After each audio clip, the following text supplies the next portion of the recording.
Hello bachcho, let's read this question. So this question says in the arrangement shown in the figure, mass of the block B and A आपका 2m and 8m respectively है. Surface between B and floor is smooth and the block B is connected to the block C by means of a pulley. The whole system is released from the minimum released and then the minimum value of the mass of the block C so that the block A remains stationary with respect to the B is. ठीक है. Coefficient of friction between A and B न्यू है और पुले की आपकी ideal है. ठीक है. तो ये आपकी सिचुएशन है. ऑलराइट. तो चलिए बच्चों इस क्वेश्चन को अब हम क्या करते हैं, स्टार्ट करते हैं. तो देखिए बच्चों, इस क्वेश्चन का की कॉन्सेप्ट आप क्या लिख सकते हैं, the key concept of this question. इस क्वेश्चन में देखिए आपका ए और बी आपका मूव नहीं कर रहे, ये क्या आपके रिमेन्स स्टेशनरी बोल रखा है. तो यहाँ पर आपका स्टेशनरी देखिए कब होगा, जब यहाँ पर आपका स्टैटिक फ्रिक्शन लगेगा. कौन सा? Static friction. So we are writing the key concept of this question is our static friction. क्या लिख सकते हैं? Static friction will be the key concept of this question. ठीक है. सिचुएशन ऐसी है, आपका एक ब्लॉक बी है. ठीक है. This is a block B. ठीक है. यहाँ पर आपका क्या हो जाएगा, ये आपका ए ब्लॉक है. ठीक है. This is a block A. Right. ये आपका ब्लॉक ए है.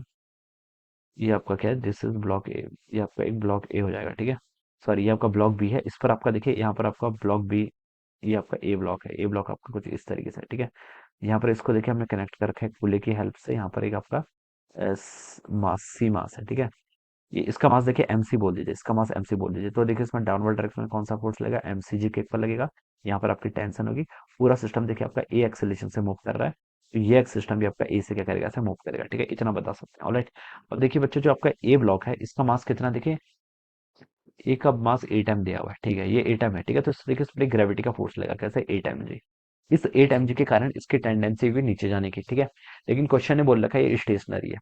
स्टेशनरी है इसका मतलब देखिए कोई फोर्स यहाँ पर ऐसा भी लगा होगा जो उसके मोशन को अपोज कर रहा होगा. और ये कौन सा फ्रिक्शन होगा, आपका स्टैटिक फ्रिक्शन का फोर्स. ठीक है. ये फोर्स इन दोनों के इक्वल होने चाहिए, तभी ये दोनों क्या पाएंगे, आपके स्टेशनरी रह पाएगा. तो स्टैटिक फ्रिक्शन की वैल्यू कितनी बच्चे यहाँ से आपकी 8 mg के इक्वल आई है. ये आपका इक्वेशन 1 आ गया. क्या आ गया? दिस इज और इक्वेशन 1. ठीक है. अब क्वेश्चन में देखिए हमसे एक वर्ड यूज कर रखा है, the whole system is release and then the minimum value of the mass of block से. मिनिमम वैल्यू मास की कितनी होनी चाहिए. ठीक है. मिनिमम वैल्यू देखिए कितनी होनी चाहिए. ठीक है. अगर उससे ज्यादा होगी तभी भी आपका ब्लॉक क्या रहेगा, स्टेशनरी रहेगा. ठीक है. तो देखिए हम क्या बता सकते हैं यहाँ पर, स्टैटिक फ्रिक्शन की एक बार वैल्यू देखिए. स्टैटिक फ्रिक्शन के लिए देखिए, स्टैटिक फ्रिक्शन का क्या फॉर्मूला होता है, स्टैटिक फ्रिक्शन होता है it must be lesser than और इक्वल टू न्यू एन के इक्वल होता है. ठीक है. ये आपकी वैल्यू होती है. ठीक है. अब देखिए बच्चों, यहाँ पर हमें बताना है कि देखिए नॉर्मल नॉर्मल फोर्स होना चाहिए. नॉर्मल फोर्स देखिए कैसा आएगा, इस ब्लॉक पर आपका नॉर्मल फोर्स कैसा आएगा. मान लीजिए ए, जो आपका ए ब्लॉक है और बी ब्लॉक है, दिस इज अवर ब्लॉक ए और ये आपका ब्लॉक बी. ठीक है. ये आपका ए एक्सेलरेशन से क्या कर रहे हैं, मूव कर रहे हैं. ए एक्सेलरेशन से मूव करेंगे तो देखिए बच्चों बी वाला क्या करेगा, ए वाले ब्लॉक पर ऐसे फोर्स लगेगा इस डायरेक्शन में. कौन सा फोर्स लगेगा, नॉर्मल फोर्स. ठीक है. और उस नॉर्मल फोर्स की वैल्यू देखिए कितनी होगी, बी वाला और ए वाला देखिए साथ में मूव कर रहे हैं तो दोनों का एक्सेलरेशन सेम होगा. एक्सेलरेशन कितना होगा, ए. ठीक है. और इसका मास कितना है आपका, ए का ए टाइम के इक्वल है. तो नॉर्मल कितना होना चाहिए यहाँ से, आपका ए टाइम ए के इक्वल हो जाना चाहिए. ठीक है. लेकिन हमसे यहाँ पर मिनिमम वैल्यू वर्ड लिखी है, मिनिमम वैल्यू पूछा है तो हम limiting value of static friction लेंगे. तो स्टैटिक फ्रिक्शन देखिए किसके इक्वल हो जाएगा, आपका new S into normal. Normal बच्चों यहाँ पर कितना लगेगा, आपका ए टाइम उसका मास है इंटू एक्सेलरेशन कितना है, ए. तो ये वैल्यू आपकी यहाँ पर से इतनी आ जाएगी. ठीक है. तो यहाँ से देखिए हम बच्चों क्या लिख सकते हैं, इक्वेशन 1 और इस इक्वेशन से. ठीक है. इन दोनों को अगर हम इक्वेट कर लें तो यहाँ से देखिए क्या आ गया आपका, 8 mg किसके इक्वल आ गया आपका, 8 ma इंटू न्यू एस के इक्वल आ जाएगा. ठीक है. ये आपका यहाँ से आ जाएगा. ठीक है.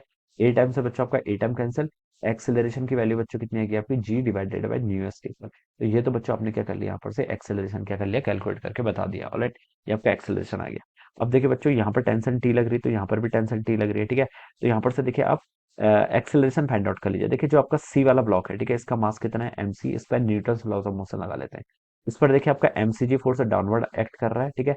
माइनस आपका टेंशन टी ऐसा एक्ट करेगा. ठीक है. ये हम यहाँ पर से ऐसे बता सकते हैं. ठीक है. तो यहाँ पर से बच्चों आपकी टेंशन की वैल्यू कितनी आएगी, टेंशन हो जाएगा देखिए यहाँ से आपका एमसी को कॉमन कर लेते हैं, जी माइनस ए. ठीक है. ये आपका टेंशन आ गया. और ये टेंशन देखिए किसके इक्वल होगा, इसी टेंशन के कारण तो आपका ए और बी ये दोनों ब्लॉक्स क्या कर पा रहे थे, मूव कर पा रहे थे. तो यहाँ पर भी एक बार न्यूटन लॉज ऑफ मोशन लगा लेते हैं. ठीक है. या तो हम ऐसे कर सकते थे, तीनों को एक ही सिस्टम कंसिडर कर लेते हैं. ठीक है. वहां से भी आंसर आता. ये चलिए ऐसे भी आ जाएगा. ए और बी का मास देखिए कितना है, ए का मास है आपका 8m और बी का मास कितना है 2m. तो दोनों का मास कितना हो जाएगा आपका 10m के इक्वल हो जाएगा. ठीक है. तो दोनों का मास कितना हो गया कंबाइंड 10m इंटू दोनों का कंबाइंड एक्सेलरेशन ए, ये आपका टी के इक्वल हो जाएगा. ठीक है. तो ये आपकी इक्वेशन मान लीजिए आपकी, this is our equation third. इसको इक्वेशन थर्ड बोल दीजिए. ये आपकी इक्वेशन फोर्थ हो जाएगी. ठीक है. ये इक्वेशन आपकी सेकंड थी. ठीक है. अब बच्चों देखिए थर्ड एंड फोर्थ से हम क्या बता सकते हैं, यहाँ से आप लिख सकते हैं देखिए 10 ma की वैल्यू कितनी हो जाएगी यहाँ से आपकी, mc टाइम्स आपकी g माइनस ए के इक्वल हो जाएगी. ठीक है. ये वैल्यू हो जाएगी यहाँ से. ऑलराइट. और ए की वैल्यू बच्चों आपकी कितनी है, जी बाय न्यू एस के इक्वल है, तो आप इसके यहाँ पर पुट कर लीजिए, तो ये कितना देगा आपका 10 times M A equal to देखिए एम सी, और यहाँ पर देखिए जी माइनस ए आप इसको यहाँ पर ऐसे ले आइए, ठीक है, तो ये आपका मास ऑफ सी आ गया, ठीक है। मास ऑफ सी यही आपसे क्वेश्चन पूछा था, तो किसके इक्वल होगा, देखिए 10 एम, ए की वैल्यू यहाँ से पुट कर लीजिए कितनी, G divided by new S divided by ये कितना हो जाएगा आपका जी माइनस ए के इक्वल, ए कितना आपका जी डिवाइडेड बाई न्यू एस के इक्वल हो जाएगा, ऑलराइट। तो यहाँ से देखिए बच्चों कितना आ गया आपका 10 mg divided by new S, से न्यू एस कैंसिल हो जाएगा, यहाँ पर आपका क्या कर लीजिए, जी कॉमन हो जाएगा, तो यहाँ से न्यू एस माइनस वन ये टर्म ऐसी हो जाएगी, ठीक है। इस न्यू एस से आपका ये न्यू एस कैंसिल कर दिया। अब इस जी से बच्चों आपका ये जी कैंसिल हो गया, तो मास ऑफ सी बच्चों से कैलकुलेट हो गया आपका कितना, 10 m divided by new S minus one, ठीक है। न्यू एस एस के लिए यूज किया था, लेकिन क्वेश्चन में इसने बोल रखा है कि कोएफिशिएंट ऑफ फ्रिक्शन न्यू के इक्वल लेना है, तो यहाँ से इसको न्यू लिख लीजिए, तो 10 m divided by new minus one, तो कौन सा ऑप्शन, डी ऑप्शन मैच कर गया, ठीक है, डी है। तो बच्चों क्या लिख सकते हैं, आपका D option is the right answer of this question. So I hope you all understood this concept, all the best and thank you so